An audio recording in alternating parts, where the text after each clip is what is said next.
We hear about Elijah coming on the scene when Elijah was talking to a king by the name of King Ahab, who was the king of Israel. And he was a wicked king. Many believe that he was the most wicked or one of the most wicked kings of all time. And Elijah, the word doesn't talk about his father or his mother. He pretty much just shows up on the scene. And God has special favor in this man's life. He was a prophet of God who God spoke directly to. God fed him from a brook. He fed them from ravens, from the birds, and he fed them bread in the morning and in the evening. And a bird would bring him something to eat. And also he fed him from this brook, or he allowed him to drink from this brook of water. The brook dried up and he went to live with a widow. He went to live with the widow, and God did some things while he was living with the widow. And it came to pass that he was getting ready to go to battle with this king by the name of King Ahab, who had a wicked wife by the name of Jezebel. She was a very wicked wife, and she had a spineless husband, and she just ran everything, and he had no opinions. Everything had to be run through his wicked wife, Jezebel. She had so many prophets and so many people and she would pay these prophets. And so whatever she wanted them to say, they would say it, because she had power, because she had money, and she was a wicked woman. And so Elijah had swag. Elijah had something about himself. Elijah had swag from the Spirit of God, because God was moving in his life, and whatever he would ask for, God would just do it, and God would speak to him. And so one day he had an encounter with this king Ahab, and he knew who King Ahab's boss was. King Ahab's boss was Jezebel, his wife. He knew that, but that didn't stop Elijah, because Elijah was a great, mighty man of God who God was moving in and who God was moving through. So he had a showdown with this man. He met him at Mount Carmel. At Mount Carmel. Look at somebody and say Mount Carmel. He met him at Mount Carmel. He said, let's have a showdown and let's see who God is. If you're going to call on your God, Baal, and I'm going to call on my God. And whatever God answers by fire, that's the God that's going to be God. That's the God. That's the true and living God. And so he said, y'all go first. And they went and got their prophets, and they had like about 450 prophets, but they weren't real prophets. They was false prophets. Call on y'all God. And they called on their gods, and nothing happened, because they weren't the true and living God. So nothing happened. Nothing happened. He said, we're going to set this altar up, and whichever God answer by fire, that's the true and living God. And in 1 Kings chapter 18, Elijah said, in verse 25, Elijah said to the prophets of Baal, choose one of the bulls and prepare it first, since there are so many of you. Call on the name of your God, but do not light the fire. So they took the bull given them and prepared it.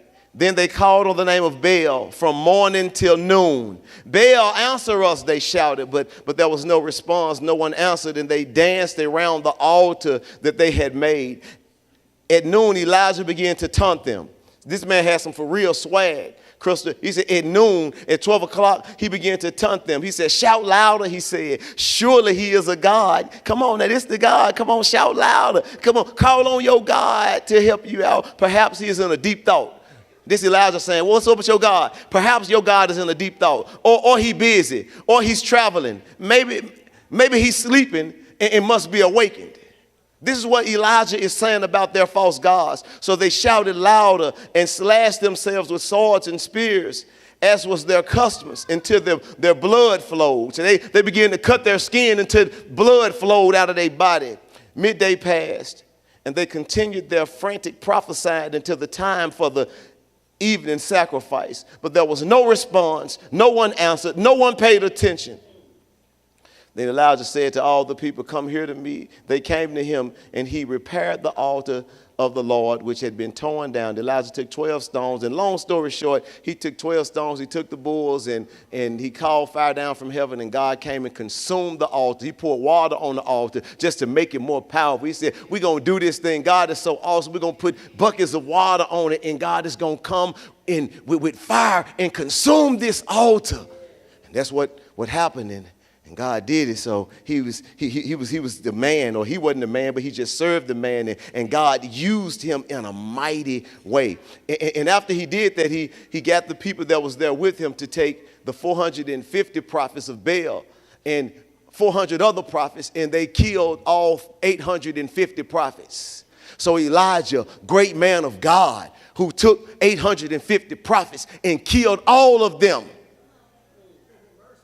because he was a great, mighty man of God. And he couldn't do it in his own strength, but he did it in the strength of the Lord.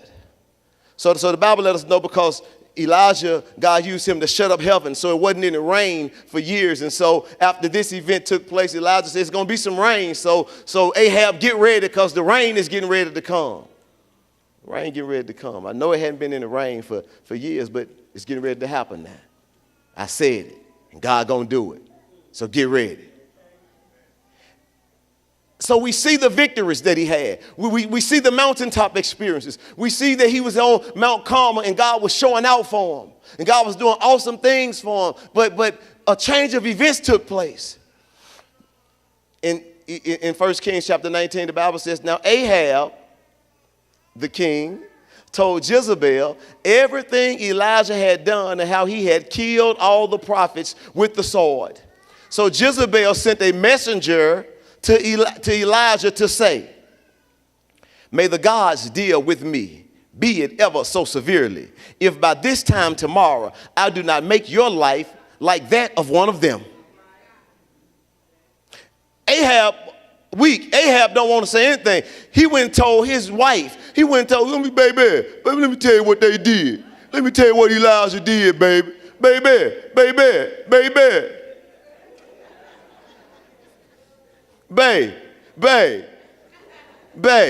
let me tell you what Elijah did. He gonna kill 850 prophets. So Jezebel, what he did, what? Elijah, so after she made the threat, she didn't do anything. She didn't send people, because see, she was a wicked woman and she could have people killed. And she had people killed before, because she was a woman of power. And oftentimes she would do what she says she gonna do. So he knew that this woman didn't play in the games. So when he got this word, he could have responded a couple of ways. But the Bible said in verse 3 that Elijah was afraid and ran for his life. When he came to Beersheba in Judah, he left his servant there. I gotta go. While he himself went on a day's journey into the wilderness, he came to a broom bush, sat down under it, and prayed that he might die. So he became suicidal. What a difference a day make. Because earlier, you was on the mountain, and earlier you was walking around bow-legged. We swear, hey, call on your God now. Hey, look, bro. What's up with your God now, bro? Bro, real talk. Hey, on everything, bro. What's up with your God? Call on him now. What, he sleeping? He on a journey? Where he at? Where he at? What he doing? What, he in traffic somewhere? Call on your God, buddy. But later on, she said that she gonna kill him. And now he's afraid. He's running for his life. And he said that he prayed to God, kill me, God. He prayed to God that he might die. Let something happen. Let something fall on my head. Let somebody kill me. Just let me die. Let me go to sleep and not even wake up. I don't want it to be painful. I don't want to take these pills. I just want to die, because this situation I'm in, it looks hopeless.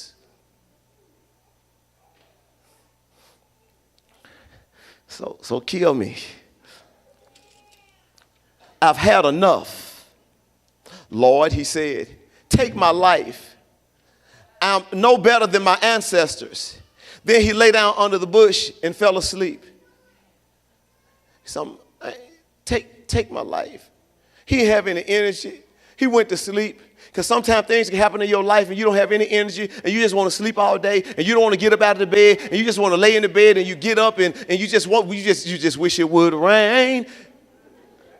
Everybody over 40. Never mind. You young bucks, yeah, this side. Amen, amen. And you just, because you're depressed, but look at the change of events.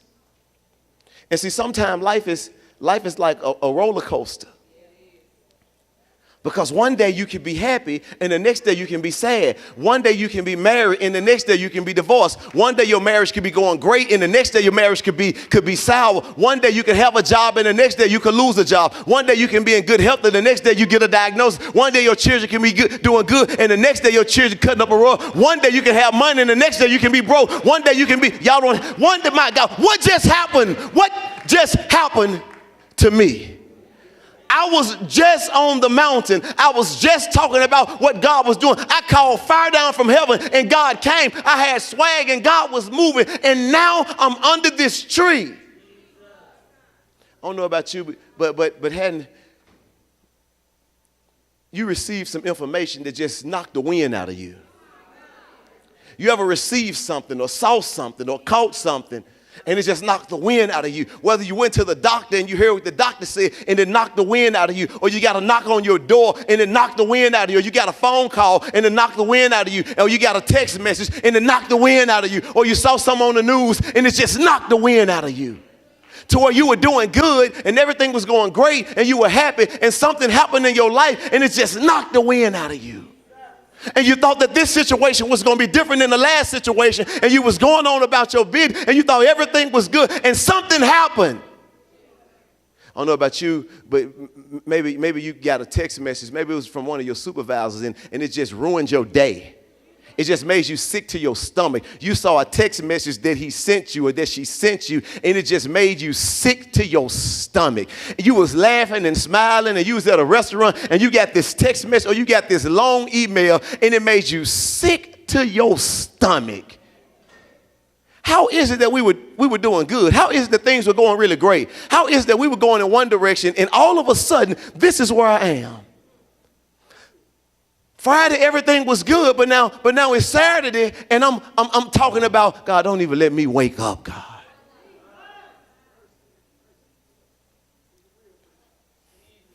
How did this happen? How did at the end of last year, I mean, we were just laying, and how did I just find this out about you?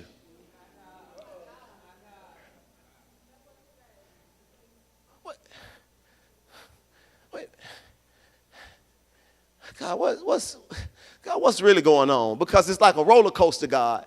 And I was doing good, and now this happened. Now I received this information. She didn't even kill him. She just sent word that she was going to have him killed.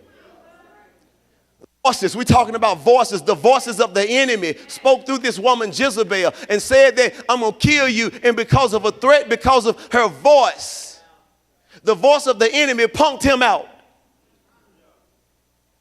Sometimes we allow email to punk us out. We allow a text message to punk us out. We allow the opinion of somebody that we love to punk us out. We allow a Facebook post about you to punk you out. You was on cloud nine, and now you at the lowest point in your life because of what somebody said or because of what the enemy said through somebody about you, and it punked you out. You're living because your daddy said something negative to you when you was 14 years of age, and you're still living with this trauma now that you're 27 years of age because you allow what he said back then to punk you out, and you walking in insecurity, you're walking in rejection because of what he said to you. It's the voices, the voices. I want to share three things with you. Because on one hand, we look at Elijah and say, God, Elijah, what just happened? How were you here and now you here? Man, you were on cloud nine. But now you're not just sad. Your sadness has turned into depression to a point to where you're saying, I wish I was dead. He began to look at himself. God, I'm the only one around here doing right anyway. I'm trying to do the right thing. And these folks ain't doing the right thing, and they better off than I am. Let me get right into it. Number one, don't allow your expectations of God to become demands in your heart. Don't allow your expectations of God to become demands in your heart, because oftentimes you have a certain expectation of God. You have a certain expectation about a particular outcome that you're expecting. So in your mind, in your world, this is the expected end. This is how it's supposed to look. You're supposed to live happily ever after. It's supposed to connect just like this, and all the dots that you had in your mind are supposed to connect exactly how you had it in your mind. And you're not okay when it doesn't connect when you think it should connect, or how you think it should connect, or even if it connects at all. And so your expectation of God, it becomes a demand in your heart because you have a sense of entitlement and you feel like you deserve this. Because you do the right thing, because you fast, because you pray, because you tithe, because you in church, because you've been holding on, and you do the right thing, and he had no right to do what he did, and my situation has no right to look like it's looking, and I've been doing good, and how are my kids cutting up, and her kids all on the road, and they making A's and B's, and she posting about it, but I can't even post my child report card. What's up with that? I can't talk about her husband sell dope, but he ain't cheating. My husband in church with me and he cheating. Y'all ain't gonna have church with me. So what's up with that? Why I gotta have the short end of the stick? How is it that he married or she married and they getting ready to get married and they sleeping with folks and I ain't sleeping with nobody, but won't nobody come and ask me to marry them? I can't even get a good date. What's up, God?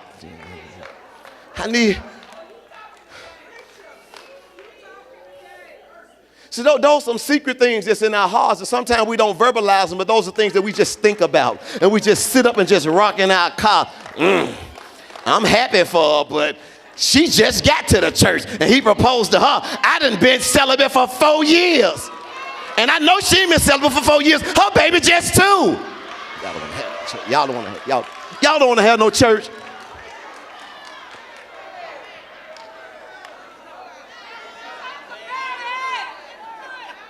Everybody else get the good ones, but I'm stuck with him.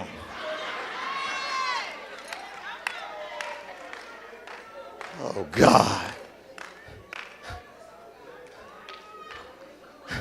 When we focus our expectations, when we focus on the expectation and make the results what we want the source of our happiness, we end up with the Elijah syndrome. When we focus on our expectation and make the results what we want the source of our happiness. So you want this particular result, but you make that result the source of your happiness. And when the result that you want doesn't come to pass, then you're not happy. When the result that you want don't come to pass, then you backslide. When the result that you're looking for don't come to pass, you get frustrated. You go into a shell. You go and lay down because of the result that you wanted didn't look like what you expected. It don't look like that. It don't. And so because this is how it should have looked, and this is how it should be. But now, because it doesn't look like that, I'm in a state of depression, because oftentimes we become more concerned about the outcome than we do about the process. See, God is a God of the process. See, he want to do something in you through the process. And sometimes we lose sight of that because you don't want to talk about this process stuff. You want to get to the outcome. And when the outcome tarries, you get frustrated, because Elijah was looking at, I thought that when God performed this miracle, I thought that it was going to be a great revival in the land. I thought that everybody was going to come back to God because I represent you, God. I represent you. I'm the man. I'm on this mountain, and you allowing me to be embarrassed while I'm on this mountain. Well, I wasn't embarrassed on the mountain, but later on, God, I came back from the mountain, and this woman talking about killing me, and I know that she gonna do what she says she gonna do because she does that. How is it that this took place in my life? How is it that this diagnosis come? See, I know about this diagnosis because I know some folks that done died with this. So I know that it'll happen. I know that this could be more than just a threat. So this is getting in the way with my expectation.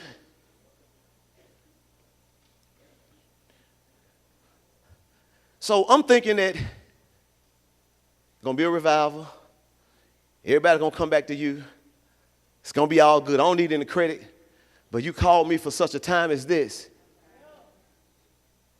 And then you still allow this woman to say what she said to me? You still allow this diagnosis to happen? Because what is it going to be? Either you in control, God, or you're not in control. So if cancer come, was it you or was it the enemy? So even if it was the enemy, you got final say. So you allowed it to come. So let's cut through the chase and let's talk about the real stuff. Because if I don't get it, I give you glory. But if I do give it, you don't want me to talk. I can't say nothing about God then. So what's really going on? Let's just be honest and let's have this conversation, God. So, okay, I've come to resolve that you're in control and you may have allowed this to happen. But that ain't what I expected, God. I expected it to look like this, and now we got this, and this is interrupting the plan or the expected end that I had, God. And so now I'm frustrated. I'm frustrated. I thought that I'd be married at this time. I thought that my career would be further along at this time. I thought that I would have kids at this time. I'm 35 years old and I still ain't got no kids, God. God, tell me what's up, God.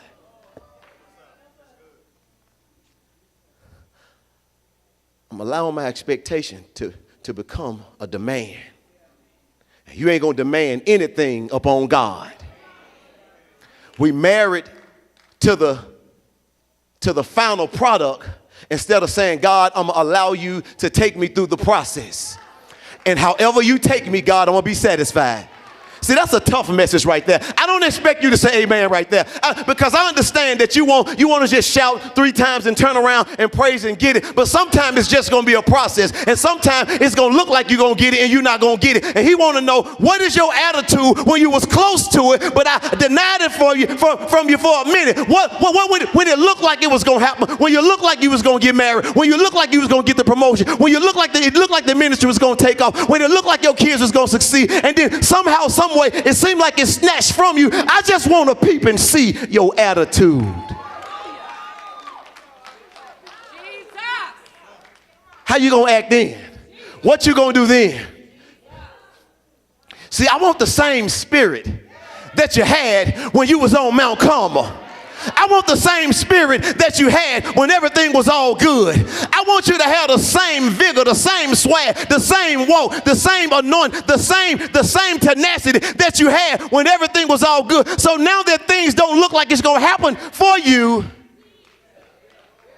now I'm seeing the real you. Now I'm seeing what you're really made of. Now I'm glad that I didn't give you the promotion. Now I'm glad that I didn't give it to you because you wouldn't have been able to handle it. Look at your attitude. Jesus, hallelujah.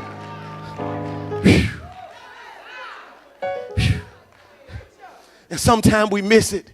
And I sit back and I'm like, woman of God, man of God. Oh, just trust him in the process. Oh, just trust him. Stop looking at the expected end. I know you should have expectation, but don't be married to the expectation. Be married to the process.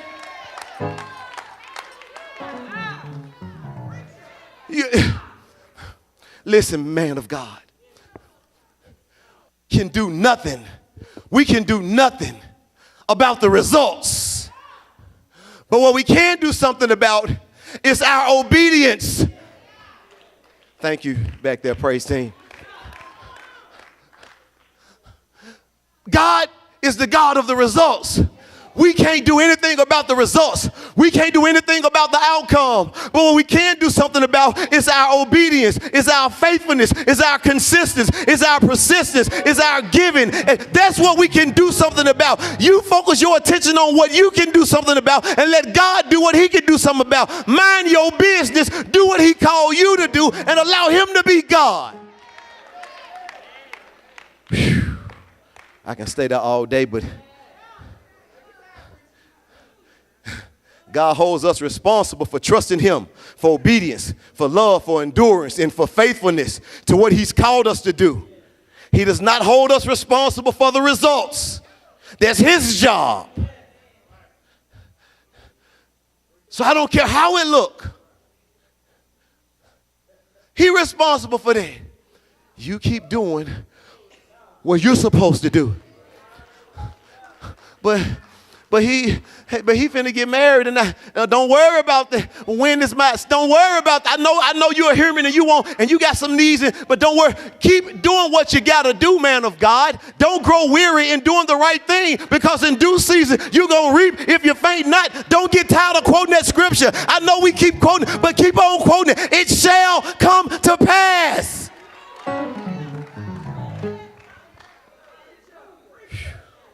Number 2.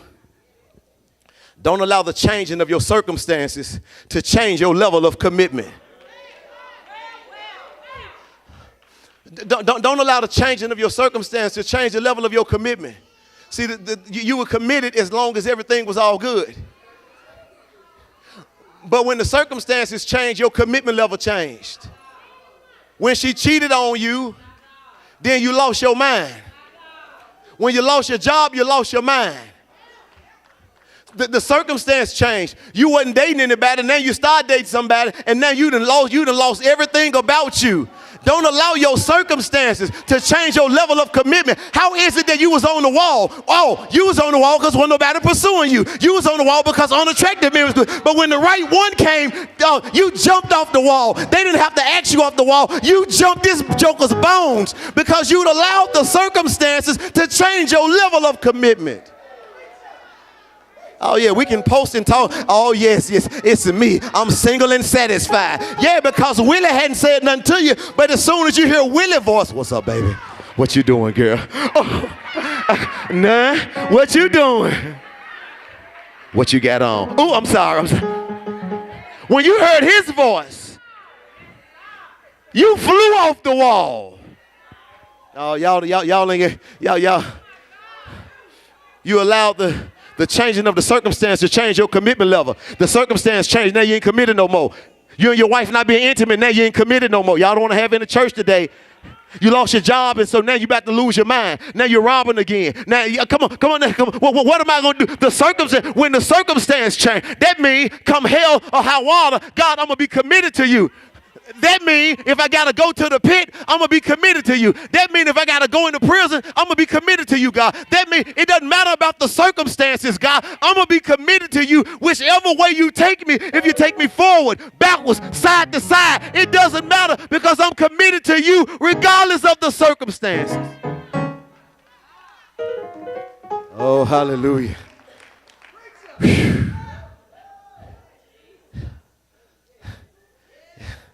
Yeah. Soon as he heal you, you back at it.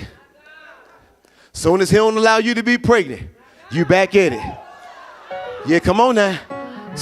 Soon as you find out that you're not HIV positive, you back at it. Y'all ain't gonna have no church with me. Y'all ain't gonna church with me today.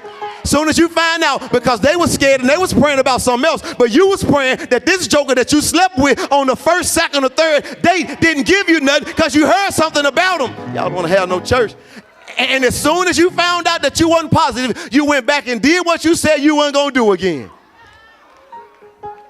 Circumstance changed. We couldn't keep you out of church. We couldn't keep you from fasting. But the circumstance changed. When the circumstance changed, you changed. Long as the marriage was cool, you was cool. When the marriage got shaken, you got shaken.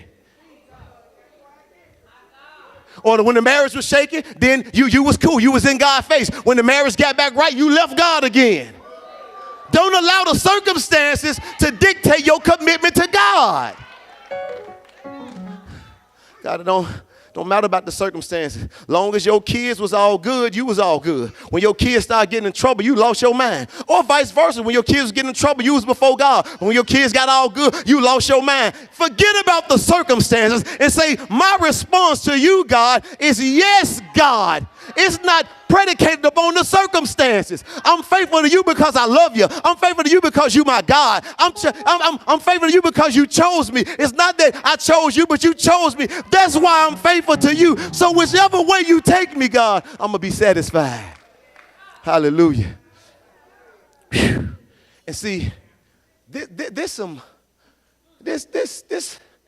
kind of tough. This because this not easy to be committed when your circumstances change. Because we fair weather people, and we get depressed, and we get lonely, and we feel entitled, and we get suicidal, and we start rejecting God and pointing the finger at God and side-eyeing God and looking at God strange because your marriage is not what it needs to be.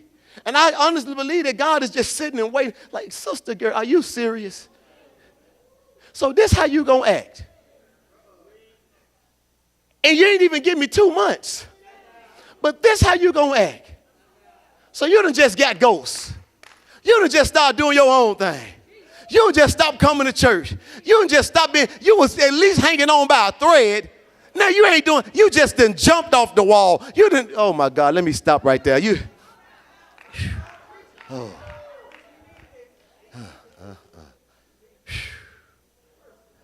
got to have devotion to him. Long as everything was cool, the Israelites was all good. When Moses took too long and he went to the mountain, he took too long, they found them another God. They found them another God. Oh, Moses taking too long, so now we're going to worship this idol God and we're going to start having an orgy because Moses took too long. You start doing your own thing when God don't come in your time frame. Instead of staying the course and staying committed. God, I want to be committed to you, God.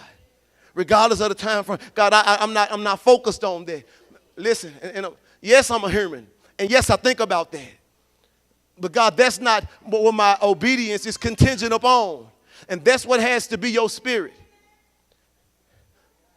Even in death, I got to be committed to you. Even if somebody die, I got to be committed to you. Even if something don't happen the way, even if she leave me, I got to be committed to you. Even in the diagnosis, I got to be committed to you. And maybe that's why it hadn't happened. Maybe because your attitude is so out of order. And you got God on a contingency plan. I'm going to serve you, God, contingent upon this. As long as this is in order, as long as this is right, as long as every I's dotted and every T is crossed, then I'll serve you. But let something get out of order. Let something not come through like I thought it was going to come through. Because I waited this year and I waited last year, but it still hadn't happened. So God, you got about 15 minutes. Before I hit them back up in the inbox. What was that you were saying there? Y'all ain't gonna have no church with me today. Number 3. Winning the battle in your mind produces victory every time. See, that's what you got to do first. You got to win the battle in your mind. Oh, my God, y'all, we got to get out of here. Romans 12:1-2 says, therefore, I urge you, brothers and sisters, in view of God's mercy, to offer your bodies as a living sacrifice, holy and pleasing to God. This is your true and proper worship. Angela says, do not conform to the pattern of this world, but be transformed by the what? Renewing of your what? Of your mind. Then you will be able to test and approve what God's will is, his good, pleasing, and perfect will. So my mind got to be transformed. My mind got to be conformed. I can't allow it to conform to the pattern of this world. Because this world has a way that it rolls and the way that it get down, and it has to be transformed. My mind has to be renewed. If I'm going to get victory, then I have to have a renewed mind. I end up failing because I hadn't renewed my mind. Crossover is about a renewed mind. It's about I got to think different. And when I think different, I act different. And when I act different, I become different. But it first starts in my mind. The enemy is after your mind. Joyce Myers got a book called The Battlefield of the Mind. The battlefield of the mind, the battlefield is in your mind. That's what the enemy want to speak to. That's what the enemy spoke to Elijah. He spoke to his mind through Jezebel. I'm going to come and kill you. And by this time tomorrow, you're going to be dead just like the other prophets.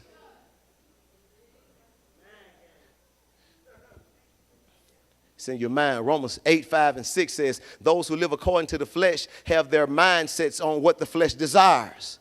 But those who live according to the Spirit have their mindsets on what the Spirit desires. The mind governed by the flesh is death. But the mind governed by the Spirit is life and peace. Listen.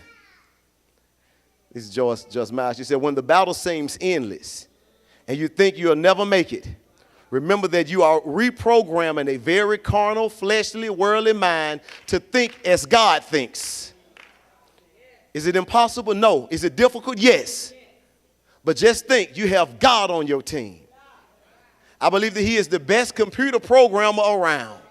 Your mind is like a computer that has had a lifetime of garbage programmed into it. God is working on you, at least he is, if you've invited him to come in and take control of your thoughts. When a person is going through a hard time, his mind wants to give up. Satan knows that if he can defeat us in our mind, he can defeat us in our experience. Y'all didn't. Satan knows that if he can defeat us in our mind, that he can defeat you in your experience. If I get that, then your experience is mine. If you win in your mind, then the experience, you're going to have victory in your experience. See, Elijah was getting ready to lose in his experience because he had lost in his mind. There's two battles. There's one in real life and there's one in the mind. Which if you lose the one in your mind, you're going to lose the one in reality.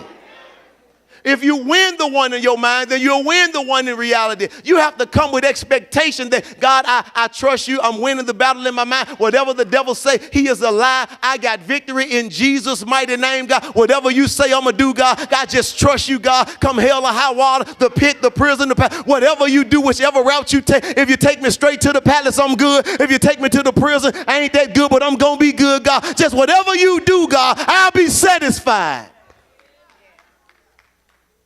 You got to come out the gate with that mindset. See, your mind got to be made up today that it's not about the circumstances. Do I want my circumstance to be all good? Yes, I want it to be all good. But you have to have resolve in your heart to say, God, you know what? Whatever, God.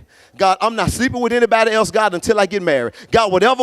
If my wife cheat, if my husband cheat, God, I'm not going to cheat because I'm not cheating on them. I'm cheating on you, God. God, whatever happens, God, I'm going to be committed to you, God. I'm burning the plow. I'm burning this mess, God. I'm going to be what you've called me. Y'all ain't saying amen back to that right there because y'all just want some good stuff. Y'all don't want this heavy stuff, this stuff. This is what God wants you to have, some resolve about you to say it doesn't matter if my wife ever sleep with me. I'm not going to reduce myself to this sin again. I'm not going to watch this pornography anymore, God, because it's not about her. It's about you, God. It's about you. I'm committed to you. Yes, I'm committed to her, but my commitment is unto you. So it starts in your mind. So when we talked about strongholds, it said you tend to rationalize the thoughts and actions that are in opposition to God's word. How you can recognize that it's a stronghold. It'll be an area in your life in which you consistently have problems and can't live in victory. So what areas in your life that you consistently have problems and you just can't live in victory? Is it inconsistency? Is it lust? Is it lying? Is it manipulation? Is it rejection? You consistently don't have victory. You can tell the spiritual stronghold is established because a habitual pattern of failure and hopelessness exists. It's a habitual pattern of failure and you feel hopeless. You in church, but you feel hopeless. You say amen at a good point, but there's something in you that feels hopeless. A habitual hopelessness or inability to change that steers you toward a consistent, ungodly thought pattern or action that seems just to be a part of who you are. So it's an ungodly thought pattern. And you just sitting there and you just thinking that's just who I am. So in other words, I'm just lazy. My family just lazy. I'm just inconsistent. I'm just angry. I'm just a luster. I'm just a freak. And that's what I done tried over and over again. I hear him and I get excited every Sunday and I go back and I do the same thing and I try not to manipulate and I'm just addicted to it. I try to leave these married men alone and I try to stop. I try to stay on the wall and it just can't. It's a habitual thought pattern. And I just have resolved in my heart that this is just a part of who I am. Because I've listened to the lies of the enemy, an ungodly thought pattern or action that seems to be just a part of who you are.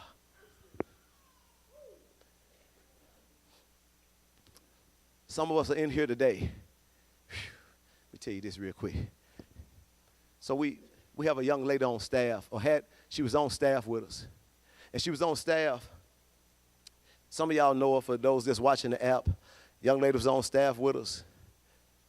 And she got real sick a couple of years ago. Real sick a couple of years ago. And we were there for her. We blessed her. We blessed her. Just as a ministry, we blessed her. We were there for a family, and we blessed her. We're not going to talk about what we did, but we blessed her. We was there, and we was taking care of the child, and we were just in her life because she's a very instrumental part of LEC and Innovation Church. And we love her. And she got sick almost at the point of death. And she was in a coma for several weeks, for 30 days in a coma. Didn't even know she was still alive. And we had a sister, a prayer warrior, Angela, who would go to the hospital with her every day and read scripture to her and pray for her. And she didn't remember a lot of things that took place, but she remembered that. Don't have no church. Y'all don't have no church. Don't have no church. Don't have no church. The voices of God, because she's speaking life. She's speaking life. She's speaking healing. She's speaking, can these dry bones live? I know what it looked like. I know what it looked like. I know what the doctor said. I know what it sounded like. They had a meeting with the entire family and myself, and we sitting in there, and we knew what it was looking like.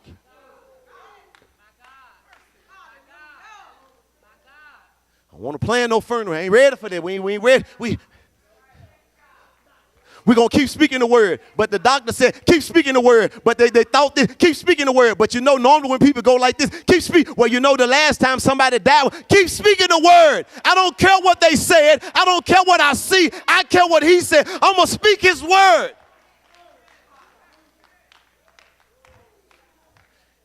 So God blessed. And she came out of the hospital several months later. And we was there right beside her, Katina. We was there right beside her. Went to see her. We was at the hospital. Went to see her. We right there beside her. We right there beside her. Coaching her, encouraging her. She experienced a little depression, but we right there with her. We right there with her. So last May, sort of slacked up a little bit. And she was in a season where she would call, and I wasn't answering the phone. And I would talk to her every blue moon. And she would ask us to come see her. And we just, we didn't go and see her. We would do what we could, but we didn't go and see her like we should have probably gone to see her.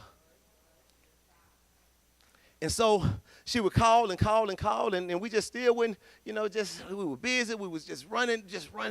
And so I had the staff together the other day, so we're going to see her. We're going to go. We're going to get on the bus, and we're going to see her. It's a shame. We went over there, we went to see her.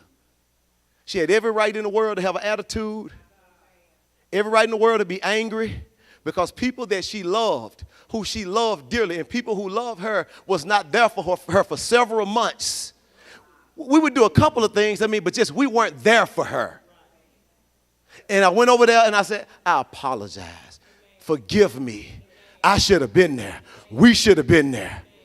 And her spirits were on another level. And she said this, the devil was talking to me. The devil was speaking to my mind.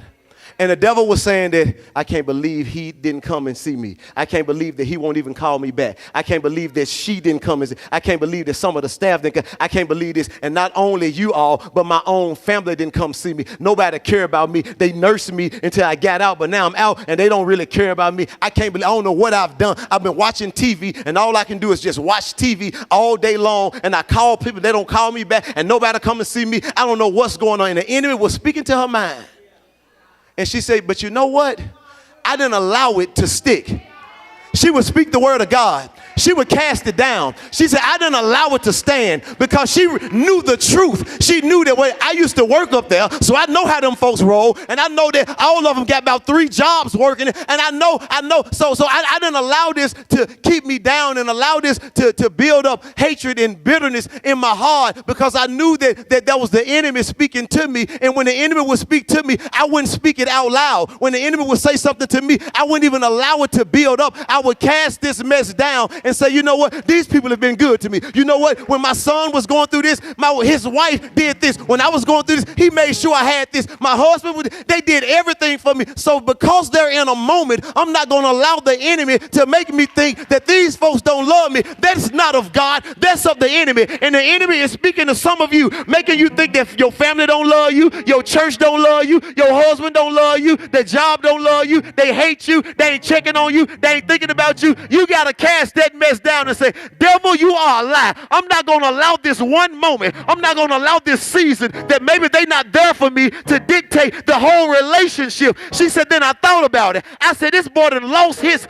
brother in May. Maybe that's why he wasn't calling me back. He lead a church. He lead a nonprofit. His brother died, and I'm over here crying about him not calling me back. She thought to her. She came to herself. She came to herself. She got in her right mind, and she didn't allow the voice of the enemy to take her out.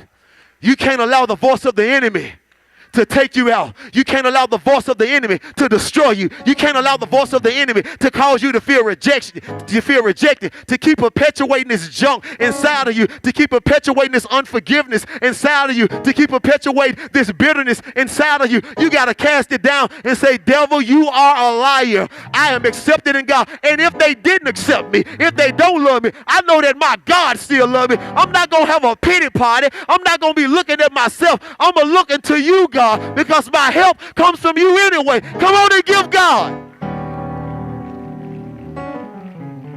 I'm going to say this, and we're going home. The enemy want to keep you stuck, and he want to keep you immobile. He want to keep you, and this, some of you are here right now. You at church. You're sitting in the pew. See, listen. Nobody's saying anything right now. But the enemy has whispered some things in your ear.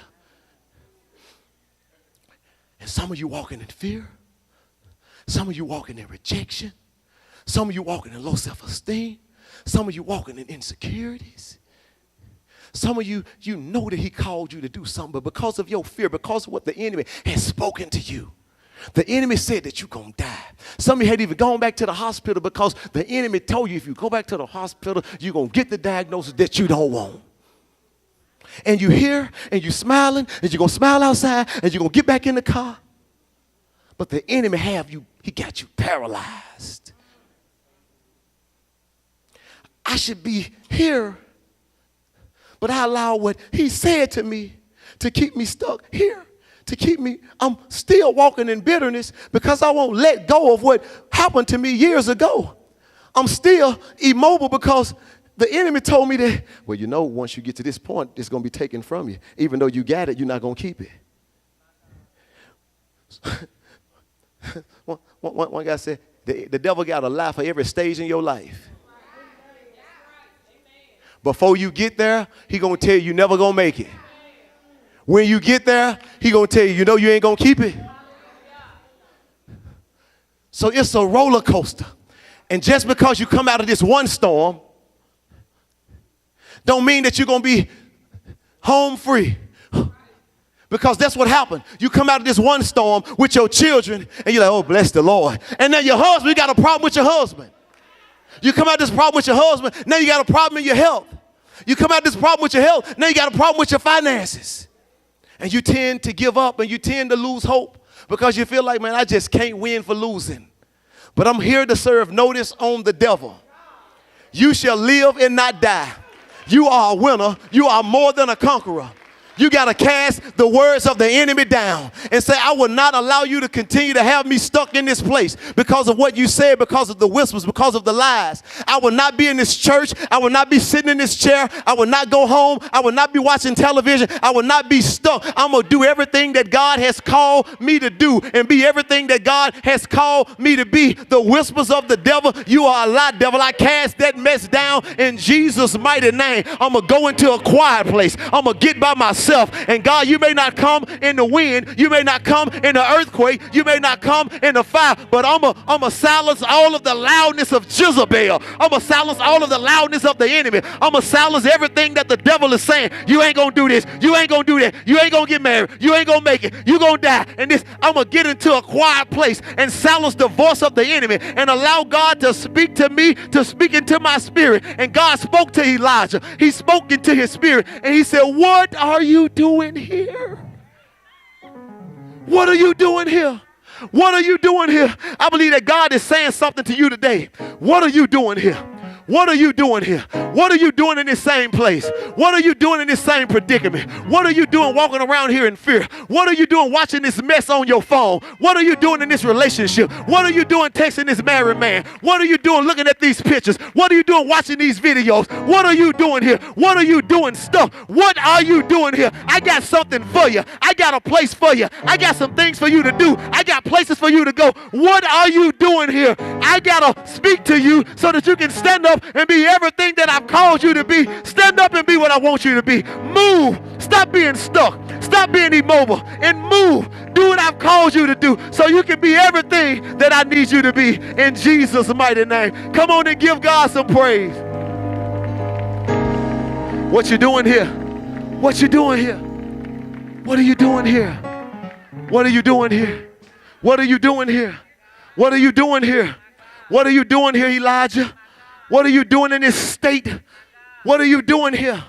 What are you doing in this low place? You was just on the mountain. What are you doing here? Why are you so depressed? You just, the same God that moved on Mount Carmel is the same God that'll move in Mount Horeb. The same God that moved then is the same God that'll move now. The same God that had your back when you was walking with swag is the same God that'll have your back when you walking in the valley. I'm the God of the mountain and I'm the God of the valley as well. You served me when you was in the mountain, but you forgot about me when you went in the valley. Don't forget about me when you get in the valley. When you get in the valley, bring me in the valley with you.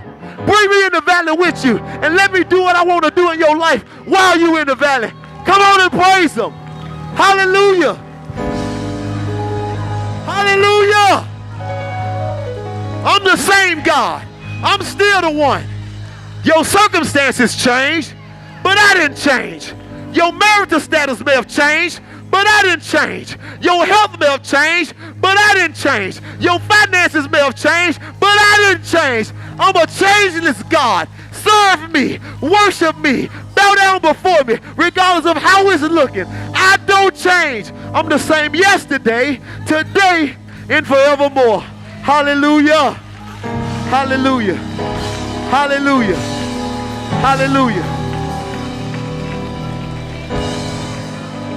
Now, y'all know that the hour is far spent, and I don't want anybody walking out of here and Tresman can do what they gonna do. Call the police, because we ain't going nowhere. Hallelujah. Because you're going to get this today. You're going to get this today. Let God do what he want to do in your life today. Stop rushing him. Let God fix what he want to fix in your life.